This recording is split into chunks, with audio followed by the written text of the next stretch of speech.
We are a couple of days away from the NFL draft, and we'll talk about this right here on the Ultimate Browns. There's been some news that the Cleveland Browns are possibly moving back in the draft. There have been some rumors. I'll tell you why that's the most ridiculous thing I've ever heard and why we should not even entertain it.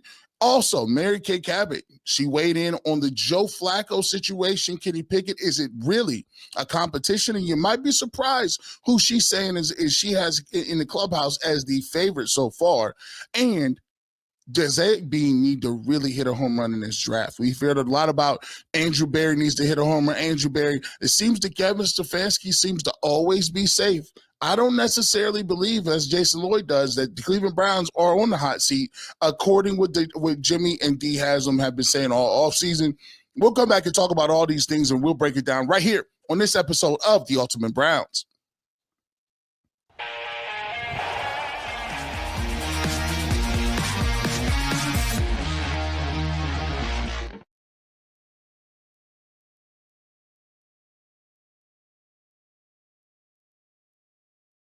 Today's episode of The Ultimate Browns is brought to you by Epicor. Every team knows the value of hard work, of taking pride in what you build, and practicing every day's details to get the best results. But no one player, no matter how amazing, can do it all alone. Working together makes getting the win easier.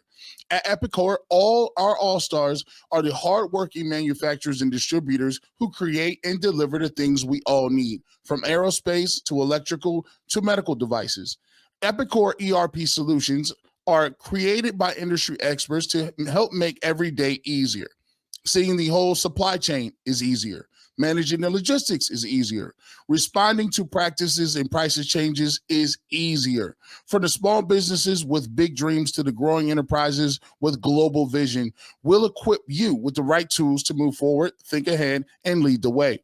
Because of the clock, and when the clock ticks down, you need to make the most of every hardworking minute. Easier doesn't cut corners, easier finds the lane. Discover your success at www.easierwithepicor.com. That's www.easierwithepicor.com.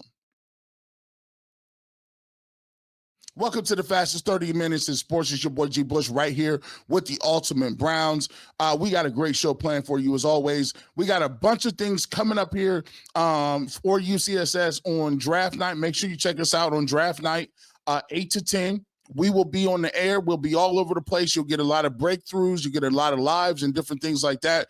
And I'll be trying to break down every single pick. We'll be going live pretty much after every single pick.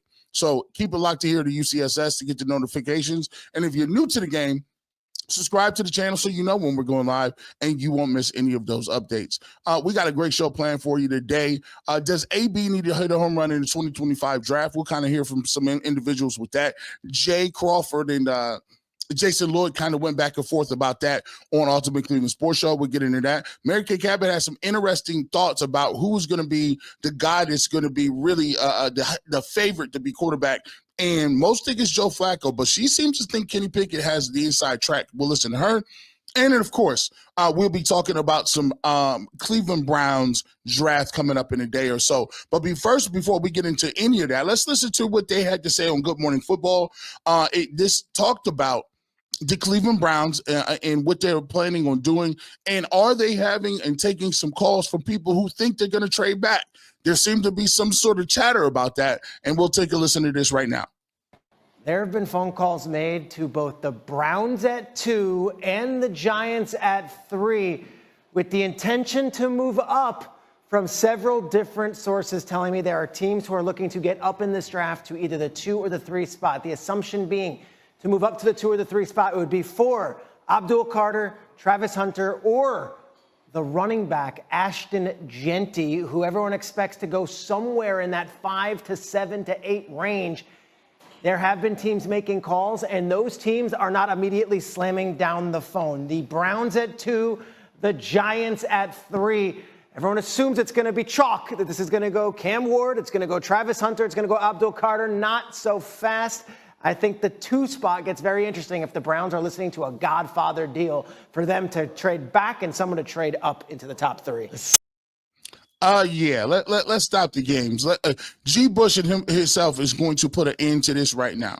I'm going to let you know why it's absolutely absurd to even be listening to some trades at this point. First and foremost, if you're looking at as the Cleveland Browns, your goal and objective has always been from the jump street to come away in a draft class with two guys who are blue chip type guys, right? We've all heard we've the Abdul Carters. We've all heard what Travis Hunter is. Some people say generational about him. We all heard, hey, look, Cam Ward is the number one quarterback. He's going, and that's a foregone conclusion. If you're the Cleveland Browns and you won 3 football games last year, under no circumstances am I letting anybody talk me into going up and getting their guy. I can remember the Cleveland Browns giving Julio Jones away, just giving him away and trading back multiple times. He is now a Hall of Famer. How many times are the Cleveland Browns going to step up and give other people primetime athletes, primetime candidates to move back to accumulate guys that aren't good? Listen, I'm going to be honest with you. Let me know when trading back really works like that. When did somebody really just keep trading back and getting these picks and it was just jumping like that? Listen, you're at the top of the draft for a reason. You're not very smart and you're not very good. If anything, you should be trading up to get the best players in the draft, not trying to fleece somebody and step back and be smarter than somebody and talk yourself out of Travis Hunter or Abdul Carter. Under no circumstances am I interested in trading back to 5 to 7 to 12 to draft some no-name defensive tackle that may have 3 sacks. See, it all boils down to this, man. It just comes down to this. Everybody believes that because you punt and you don't take chances, that you're smarter than people. Guys, the guy at the water cooler talking about draft down and take a defensive tackle, those guys are, listen, that ship has sailed, bro. Those guys are not the sharpest knives in the shed. They're selling you that same old propaganda, right? That somehow you're going to get guys, you're going to hold people to 3 points a game. If I got Myles Garrett and Abdul Carter, I'm only going to allow 17 points a game. Well, guess what? The Cleveland Browns can get 14 points a game. And I'm sitting here talking about Abdul Carter, and I'm not sitting here acting like I don't want him. What I'm saying to you is this. If you're not going to get Travis Hunter and Abdul Carter is still available, why the hell would I trade down with somebody and miss out on both of those guys? So let me get this straight. You done told me Abdul Carter is a generational player. You're going to move down to 7? You're going to move to 5? You're going to move to 4? Listen, whoever's holding 4, it's a trash pick. I'm telling you right now. Do you think the New England Patriots are excited about drafting a left tackle? No, they're not. They'd love to get their hands on Travis Hunter. They'd love to get their hands on Abdul Carter. They'd love to get their hands on some of these top players. But guess what? They're at 4. It ain't like that. It's a couple of them. So what's a Godfather deal? Let me explain that. So I'm going to trade back and get what? Mason, Mason Graham or left tackle or who am I going back to get? Now, if they give me a first round pick for next year, right? They give me a first round pick for next year. You're assuming that you're going to get that first round pick and use it on what? A quarterback if they don't take one this year. So that means you're going to have to couple that pick up with the pick that they had and say the Browns with Joe Flacco and some of the guys they got, they win 6, 7, 8 games. You're picking in the teens. You got a team pick from somebody else that's good now because you gave them all these players. You got a team pick from what you got. And last time I seen one team and another team pick, that don't combine to get you in the top 5, bro. You're going to have to throw something else on that. For the second round this year, are you going to throw something in for the next year? So now you got 3 first-round picks. When you could have stood pat, which you was right at number 2, and got Travis Hunter, the best player in the draft. Or you got Abdul Carter, some argue the best player in the draft. These guys crack me up. There's multiple teams making phone calls. No, they're not. It's called you don't got no content for the week. Ain't nothing shaking right now. If your board is locked. Your evaluations are done. There is no, hey, well, we might like this guy a little more today than we did. No. No, you don't. We're not making those moves. The Cleveland Browns are going to come out here with Travis Hunter. We'll do some wheeling and dealing in the first end of that first round. But other than that, no. We are not making no moves. We will get a blue chip player, and I might not want Abdul Carter over Travis Hunter, but I, under no way, shape, or form, am I trading back with any other teams to get them their guy. No, I'm tired of it. Stay your tail where you are, draft a good player, and let's keep it pushing. Just like I'm going to do with this show, because it's good too. When we get back, we will talk about what are we doing next. Mary Kay Cabot has some inflammatory things to say. It wasn't inflammatory, really. She just said, she looks at the quarterback battle a little bit different than the way y'all do. We'll come back and talk about it, man. I was a little surprised when I heard it. We'll get Mary Kay's thoughts, and we'll get your your thoughts about where the Browns stand at quarterback, especially going into this offseason. It's G. Bush right here on the Ultimate Browns.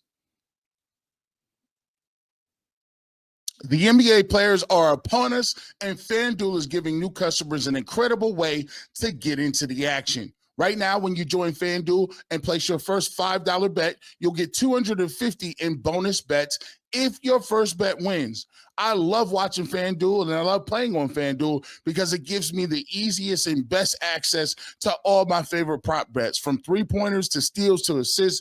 FanDuel has so many ways to get your better bet and on props and on the games right there in front of you. Plus, after the game time tips, you can even combine the live props into a same game parlay for your chances to win big. Don't miss out. Head to FanDuel.com/UCSS and claim your $250 in bonus bets today. That's FanDuel. Welcome back to the fastest 30 minutes in all of sports. It's your boy G. Bush right here with the Ultimate Browns, just a couple of days before we get to this draft. And you know what we got to do. We got to get you up to speed with everything. We talked draft last segment, but let's get into guys that are on the roster. It was great to see guys walk into camp today. Joe Flacco walking in. I clap it up. JOK was walking into the facility. Guys are reporting, signing contracts, doing their stuff. And Mary Kay Cabot was on UCSS today, talking about the Browns and what she looks at during the draft and what's going on. And I asked her a question. She says she feels like that Kenny Pickett, who I think she's in the minority here, she thinks Kenny Pickett has a really good shot at becoming a starting quarterback and beating Joe Flacco out. Here's what she said right here on UCSS. Yes, I was asked that on the radio, and my answer was who I thought, would be the starter on opening day. I said Kenny Pickett over Joe Flacco. And the reason why I said that is because I have been listening to the Browns talk about Kenny Pickett all offseason, and they are really high on Kenny Pickett. And one of the things that they really like about Kenny Pickett is that generally he doesn't turn the ball over a ton. I think they look at him as a player who came out of somewhat of a dysfunctional offensive situation in Pittsburgh, where his offensive coordinator got fired in his second season. He had some mercurial wide receivers that he had to deal with there. I think they're looking at Kenny Pickett as a player who can come in here and have some of the same kind of success, maybe not quite as much, but that some of these other quarterbacks have had in their second and third chances. I'm talking about the Sam Darnolds, the Geno Smiths, the Baker Mayfields, the Jared Goffs of the world. Not that Kenny Pickett is going to rise necessarily to those heights, but I think the Browns are looking at him as a player with some good upside potential, that if you get him in a good environment, in a good situation, and surround him with some talent, that he just might take off a little bit. It's going to be, let me tell you why it's an uphill battle for Kenny Pickett to win that job. If Joe Flacco has that arm, if Joe Flacco still has the arm that he had, that we remember why we were here, this competition is over. And contrary to popular belief, Kenny Pickett is not that accurate. You look at his career interceptions, touchdown to interception ratio. He's not that. He's not the precision passer that people make him out to be. I know he's younger, but Joe Flacco, if he has the same rocket arm, you're in trouble, because Joe Flacco has the arm to push the ball in cold wind, weather, whatever the case may be. He's a much better play action passer. He's a much better player that's equipped to do what Kevin Stefanski wants to do. Run the ball, play action. He has the ability to throw the deep ball. You know, you look at what Jerry Jeudy thrived under. He thrived with Jameis Winston. Guys that are willing to put the ball in the air. And that's the thing what you got to accept with Joe Flacco. Yes, he'll throw you some interceptions, but yes, you have to be willing to throw those passes in order to have the offense open up for you to get guys downfield. If you have a Travis Hunter, if you have a Jerry Jeudy, David Njoku had the best year of his life in the 6 games that Joe Flacco was playing at the end of the season. Go back and watch. Amari Cooper had a great time. He's going to put the ball in the air. He's going to push the ball down the field, and he's going to open the intermittent passing game. Plus, think about it like this. I'm not just sitting here praising Flacco like I think he's going to be the greatest thing since sliced bread, but Joe Flacco came in off the couch. This dude was in day 1, week 1, off-season program. You think he already got the playbook? You think he ain't already – listen, he's right in Kevin's – this is – him and Kevin Stefanski look like they cousins. And I know a lot of times, you know, my people, I laugh at Dustin all the time. I say, you know, white people don't do cousins like that. Black folks the one got all the cousins like brothers. But these dudes got the same beard. They got the same demeanor. They seem to talk the same. They seem to walk the same. They unassuming. This dude is sliced right off the Kevin Stefanski love train. What are you talking about? And when you look at it, he's gonna be there all off season. And the guys that went to the last time you went to the playoffs was what? When Joe Flacco was there. And let me tell you something. Have anybody been in relationships before? You ever be with somebody and that was the highest point of your life, and then y'all broke up, and then it's been hell on earth since? You lost your job, you gained 25 pounds, your gear is terrible, none of your clothes fit. you don't even look like the same person. Then you see that person walking down the street by themselves, just in better shape than they was when they met you. Outfit looking crazy, looking successful. And you over here looking around talking about, no, you're going to remember the last place you was, and you're going to want to get back there. So Myles Garrett, who he want to start? Joe Bitonio and Teller, who you think they want to start? Who you think Jerry Jeudy and Njoku want to start? Joe Flacco. Easy money, bro. This is chess, not checkers. And people, this is why I tell you, y'all guys don't play the political game good enough. A lot of this stuff is politics, and you got to have the optics. The optics is, look, we out here, listen, hey, when you get Joe Flacco in the huddle, Joe Flacco make you believe that he can do it. When he start talking about, I was with Ray Lewis and Ed Reed, and, you know, when we won the Super Bowl, and when I was with the Baltimore Ravens, and what I did in this division, and you know what, we won on the road 3-4 times and won on the road, Joe Flacco, they told me, bro, you ain't telling me them young dudes and people looking around, them young dudes looking like this, man. I'm trying to roll with Joe. Now, don't get me wrong. Kenny Pickett got a ring, right? But he wasn't a bus driver. Joe Flacco was a bus driver. Kenny Pickett was along for the ride. No disrespect. And I don't think Kenny can be a nice, solid backup. Somebody that's going to be not rock the boat. He going to do his thing. Hey, listen, we did a whole thing on Jared Allen. Jared Allen ain't never getting no shots. You going to work hard. You going to set screens. You going to block shots, run the floor, and rebound. Donovan Mitchell and Garland and Mobley getting all the shots. Apparently Ty Jerome gets them too, but I ain't mad at it. But yeah, come on now. No. It's going to be an uphill battle for him winning that. And by the way, it's okay. I like what they're doing, though. It's another piece of propaganda. Let's have a quarterback competition with the veterans. Give them something to look at, the fans something to look at. See, they did whatever they needed to do this year. They came out in a 3-part program. They came out and said, listen, we're trying to get y'all to forget about the whole Deshaun Watson thing. We'll take credit for it. We'll say that it was on us. It was on the Haslam's. We're not going to rush a quarterback. Look at these 2 veterans that we got. Both guys won Super Bowls. Both guys got the pedigree that we like. We still might draft a young guy. What if we get Shador Sanders? Y'all like Jalen Milroe? We could put them in there. We redshirt them. By the way, we got a young guy named Travis Hunter who we think can be a Hall of Fame type player. You see it? Oh, Myles Garrett, listen, we brought him back. It was just it was a snafu. It wasn't no problem. Nick Chubb, you want Nick back? Oh, we ain't got a problem with that. Listen, we good with Amari Cooper coming on back. We got Kevin Stefanski. Tommy Reese got a couple wrinkles in there. New offensive system, new offensive line. Listen, it's going to be, listen, we're not saying that we're going to be winning and we're going to win at the highest level. But listen, we're confident. We're professional. We got some pizzazz. We got some things you can look forward to. We got a couple of players that you can spot, Shadow. Go get that Travis Hunter, number 12. I'm telling you, that's what they on. They trying to make it they're like, listen, when you go down to the stadium, you're going to have some eye candy. That's what they saying to you. You're going to have something to look at.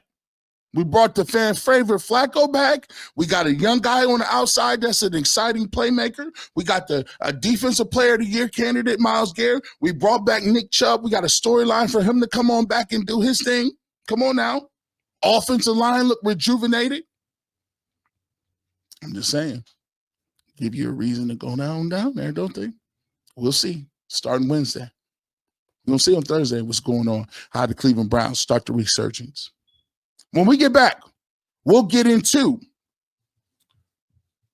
you see how I laid that storyline out? That storyline is valid.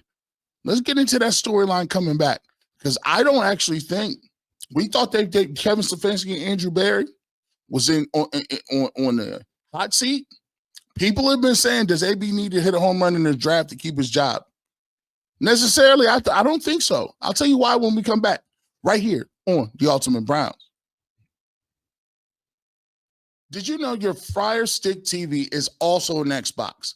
Turn any TV into your gaming entertainment hub with Fire Stick TV 4K devices. No consoles required. Just grab your paired controller, subscribe or sign into the Xbox Pass Ultimate with EA Play games included, and you're ready to play. Dive into hundreds of premium titles from EA Sports College Football 25 to Call of Duty, Black Ops 6, and Avowed. And easily, you can stream your favorite shows just like you can play Xbox. It's gaming made simple, and it's all on your Fire TV. Head to Amazon.com/Fire TV Locked On to get started. Xbox Game Pass Ultimate subscription and compatible controller required. Available on select devices, including Fire Stick TV 4K, second generation, Fire TV Stick 4K Max, in first and second generation, and Fire TV Cube third generation.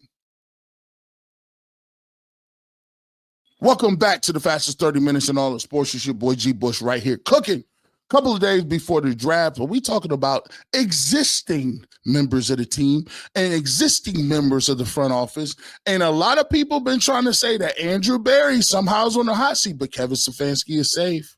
I don't know where this comes from, but I'm here to tell you, I don't think that's necessarily true. Actually, I floated this idea a couple of weeks ago. I don't think none of them is really on the hot seat like that, bro. They just came out and told you. The owner said, I was the one who wanted Deshaun Watson. And think about it. How is it that they're on the hot seat right now and I don't see no smoke nowhere about nothing? So I'll come back and tell you why the things that they've done to their roster has made it to a point where it's going to be very hard to get fired this year, in my opinion. Take a listen to this, and this is Jay Crawford and Jason Lloyd going back and forth a little bit about whether or not they are actually on the hot seat. Are they on thin ice? Yes. We think they are. I don't think Stefanski is. If Andrew Berry doesn't nail this draft, and I don't mean get a C, if Andrew Berry doesn't get an A- or above on this draft, he is gone. I'm just telling you, we have gotten no indication that they're on none. Fine. I agree. The thing that I've said, though, is Jimmy can be very emotional, and I don't know how you can trust him if you're those guys, because he can tell you you're good. I have talked to people who were in that building who said, I got a glowing review, and 2 weeks later I was fired. And that's why I don't know that you can trust the emotional side of it. But I'm just saying, we have gotten no... Jimmy came out and said, it was my fault, put Deshaun on me. Rightfully so. I think it was his fault. But Jace, here's the indication. I'm not saying they shouldn't be on the hot seat. I'm saying we've got no indication. A lot of organizations don't come out and say that. Jerry Jones does it. But a lot of guys don't. And a lot of guys have been fired in Cleveland. You're like, oh, okay, now you're going to do it. Like, I thought there was all kinds of indication that Hugh was going to go. Maybe 0-16? Didn't deserve a contract extension. He got it. And then all of a sudden he was like, wow, now you're going to fire him? Okay, whatever. Doesn't make a whole lot of sense, but that's Jimmy. I will say this. I know you're saying we're not getting a whole lot of indication. Here's my indication. Look at his third round fails at wide receivers. Oh, his draft record just look at the draft record. Yeah, I know. That's all the indication I need. I don't need the front office saying, we're not sure about him. They're saying quietly the same things we're saying about him. You better have a home run draft. It's time. And if he doesn't get this one right and they keep him, they deserve whatever they get. They deserve whatever they get. Now, listen, look, I was trying to chime in there, but Jason Lloyd was doing such a good job that telling them what the narrative was. I said, let him talk, let him cook. Because here's the thing. I agree.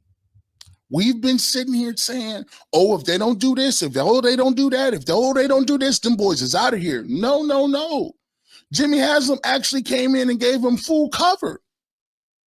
And then the moves they made around the situation made it to a point where they're not going to have the L's that people think they're going to get. Now, mind you, he could have been on the hot seat if you lose Myles Garrett. Myles Garrett, that changes the whole complexion of what your defense is. He brought him back and they got him to sign the money. Whatever, great, awesome. But now you just signed Flacco. That buys you 6 weeks right there. That buys you fans goodwill just on nostalgia alone. Because most people thought he should have been brought back after the situation. And when they found out he was never offered a contract, and they found out he was never going to be in the same building as Deshaun Watson, people was upset. Well, guess what? He not only did that, he brought Flacco back and then basically said, yeah, Deshaun Watson, that's been a failure. So now the fans are back into the fold. They got Kenny Pickett. So now there's a floor to where you can go if Flacco gets hurt or doesn't play well. Before it was, let's see what DTR is. 1 interception, one touchdown, 10 interceptions, and wild, out of control, don't know what he's doing. I told you before, I don't think he's an NFL quarterback. So now think about it. You got a guy who is a competent backup. You got some sort of leadership and a veteran presence at both positions, and you're going to probably draft another developmental quarterback, right? And if they mess around and get Jalen Miller or Shedeur Sanders or Jackson Dart, people will be excited about it. But wait, he says slam dunk. It has to be an A. We talked about it today on UCSS. It don't even really matter like that. If he hits on Travis Hunter, and Travis Hunter is like the rookie of the year, and he's exciting, that's already half right there. That's half the score right there. If they hit on a quarterback and a quarterback looks like he is going to be a franchise quarterback that plays 5 to 10 years for the Browns, everybody else can be trash. Everybody else can be whatever. If he get a quarterback and Travis Hunter looks like he's an all-pro, a difference maker, one of the best players at his position, a dominant force on offense or defense. Listen, he got that correct and he got the quarterback correct. Some would argue Travis Hunter could just be good. And if they get the quarterback correct, y'all won. You see, it's not that, the Browns have been so bad. The Browns have been so terrible at figuring this stuff out that they've actually put themselves in a situation where people think this is almost dang near impossible. But people look up in your quarterbacks back to back and look at the Green Bay Packers. They just keep getting quarterbacks, right? So, I don't think they're on a hot seat, like that, because there's no really sense of urgency like that. And then when they said they're not going to force a quarterback, he got his stadium. He's going to try to barter some and wait some time. And if you get an exciting player, it changes the way you think about things, man. Like it changes the way the optics of the situation, because people will say, look, if you got Joe Flacco, Travis Hunter, Jerry Jeudy, you go back and get another running back because you could get a starting level running back round 3. If guys are excited about the experimental quarterback, maybe a Shador, Milroe, whatever, and then you take a look at some of the tight ends that they can get, really good tight end class, and you could look at that draft class and say, I love it. Love it. You can't tell me nothing. So I think it's overdone that, they're saying they're on the hot seat, because I started to change my mind about it after they started saying, okay, well, we're going to bring Myles Garrett back, because I thought if they would have lost Myles Garrett, that would have been the floodgates, because then you talk about trying to really go about replacing a generational type player. And we knew that the quarterback market was not going to be available to you in free agency or trades. And then, the Kirk Cousins thing kind of fell through. But I think they did a good enough job of solidifying them holes where, the Browns aren't going to be a 3-win team next year. I don't foresee it. I think the Browns actually, if they get less than, I think they can get 7 wins next year. If everything bounces right. 7 wins, not crazy. 6, 7, 8. And if you get to 8, you're definitely not getting fired. So, with that being said, what are your thoughts? Do you think the Browns are a little bit more in a hot seat than we're letting on? Also, let me know if you would trade back in the comment section as well. And don't forget, coming up in the next couple of days, we all over the place. Just search UCSS. I can't tell you every place we be, but we're going to be at a lot of places. With that being said, you never know where your boy G. Bush might sign up. I could be radio, television, internet, TV, whatever the case may be. But if you want the fresh cut on sports, I keep the Clippers with me, and we always going to keep the shop open. Have a great rest of your evening. We'll see you on Thursday for the draft. And as always, we talk about it. Go Browns.